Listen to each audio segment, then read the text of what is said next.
क्या कोई एक कंपनी पूरा का पूरा देश बना सकती है?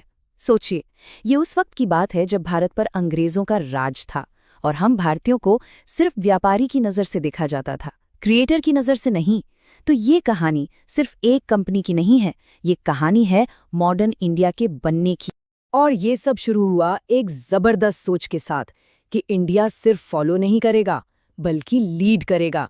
ये मकसद सिर्फ एक बिजनेस खड़ा करने का नहीं था, बल्कि एक देश को इतना मजबूत बनाने का था कि वो दुनिया के सामने अपनी जगह बना सके। चलिए इस कमाल की कहानी में आगे बढ़ते हैं। साल था 1868। जमशेदजी नुसरवानजी टाटा ने बॉम्बे में एक छोटी सी ट्रेडिंग कंपनी शुरू की। शुरुआत तो बहुत मामूली थी, लेकिन उनका विजन भारत जितना ही बड़ा था।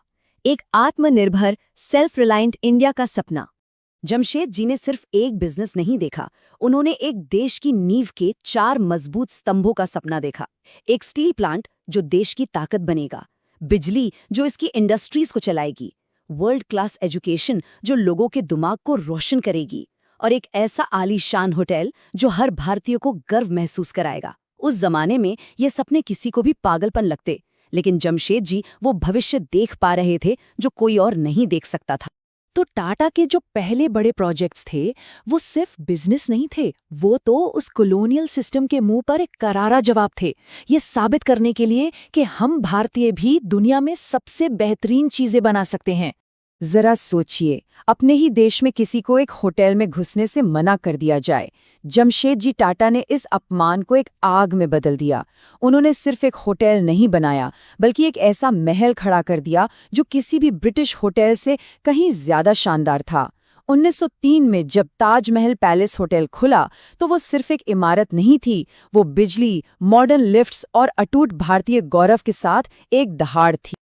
अब अगला सपना था स्टील का, लेकिन ये चैलेंज बहुत बहुत बड़ा था। ब्रिटिश एक्सपर्ट्स ने तो इसे सीधे सीधे खारिज कर दिया। उनका मानना था कि भारतीय स्टील बना ही नहीं सकते। और फिर कहानी ने एक बड़ा ही दिलचस्प मोड़ लिया। जब पहला विश्व युद्ध शुरू हुआ तो जिन ब्रिटिश स्टील प्लांट्स ने भारत की काबिलियत पर शक किया था वो खुद लड़खड़ा रहे थे। और कौन आया उनकी मदद के लिए? टाटा स्टील।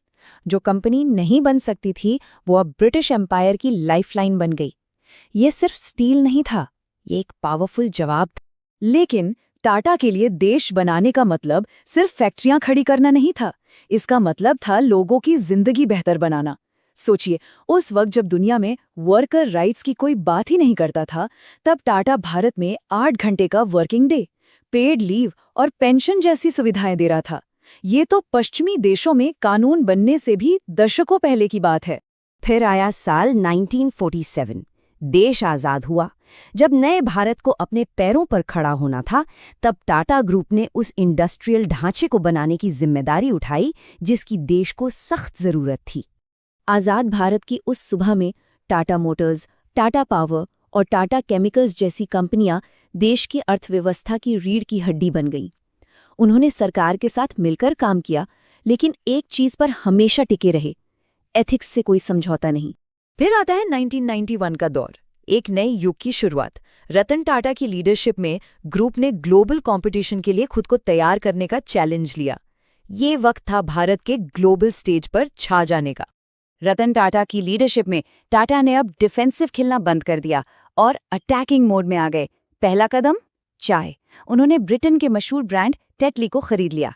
ये सिर्फ एक डील नहीं थी, ये एक सिग्नल था कि अब पासा पलट चुका है। चाय के बाद बारी थी स्टील की। टाटा ने यूरोप की बहुत बड़ी स्टील कंपनी कोरस को खरीद लिया, जो उस वक्त खुद टाटा से कई गुना बड़ी थी। इस एक मूव ने टाटा स्टील को ग्लोबल मैप पर एक बड़ा खिलाड़ी बना दिया। और फिर वो ऐतिहासिक अधिग्रहण, ब्रिटेन के लग्जरी कार ब्रांड्स जैगुआर और लैंड रोवर की खरीद। जिस देश ने कभी भारत पर राज किया था, भारत अब उसी देश के सबसे आइकॉनिक ब्रांड्स का मालिक बन रहा था। लेकिन इन बड़े बड़े ग्लोबल एक्विजिशंस के बाद शुरू हुआ आलोचना और शक का दौर। बहुत से लोगों को लगा कि टाटा ने बहुत बड़ा रिस्क ले लिया है, ये तो बहुत महंगा सौदा है। पर जो लोग शक कर रहे थे वो गलत साबित हुए। रतन टाटा का वो विजन काम कर गया। आज जैगुआर लैंड रोवर सिर्फ प्रॉफिटेबल नहीं है, ये टाटा ग्रुप के ताज का सबसे चमकीला हीरा है। और इस बात का सबूत है कि हिम्मत और दूर की सोच से क्या कुछ हासिल किया जा सकता है। तो आखिर क्या है वो चीज़ जो टाटा ग्रुप को एक सदी से भी ज्यादा से गाइड कर रही है? ये एक सीधा साधा सिद्धांत है, वैल्यूज और समाज के लिए योगदान को सबसे ऊपर रखना। सब कुछ इस एक सिंपल से आइडिया पे टिका है कि नैतिकता मुनाफे से पहले आती है। ये सिर्फ कहने की बात नहीं है, ये वो कंपस है जो 150 से ज्यादा सालों से टाटा ग्रुप को सही दिशा दिखा रहा है। और इसका सबसे बड़ा उदाहरण देखने को मिला 26/11 मुंबई हमलों के वक्त। उन्होंने सिर्फ अपने मेहमानों या स्टाफ की ही नहीं बल्कि हर एक पीड़ित की परवाह की और उन परिवारों को जिंदगी भर का सपोर्ट दिया। और ये सब बिना किसी पब्लिसिटी के चुपचाप किया गया। ये होती है असली जिम्मेदारी। और ये कहानी यहीं खत्म नहीं होती। आज एन चंद्रशेखरन की लीडरशिप में टाटा एक बार फिर भारत का भविष्य बना रहा है। चाहे वो टीसीएस के साथ डिजिटल दुनिया हो, एयर इंडिया को फिर से उड़ान देना हो, या फिर इलेक्ट्रिक व्हीकल्स और ग्रीन एनर्जी के साथ एक बेहतर कल की तरफ बढ़ना हो, ये विरासत आज भी जिंदा है और आगे बढ़ रही है। तो इस पूरी कहानी का निचोड़ क्या है? ये भरोसे, हिम्मत और टेक्नोलॉजी की कहानी है। टाटा ने सिर्फ एक बिजनेस नहीं बनाया, उन्होंने एक राष्ट्र बनाया है। ये कहानी हमें सिखाती है कि जब वैल्यूज से लेगेसी बनती है तो प्रॉफिट अपने आप पीछे आता है। और ये पूरी कहानी हमें एक बहुत बड़े सवाल पर लाकर छोड़ देती है।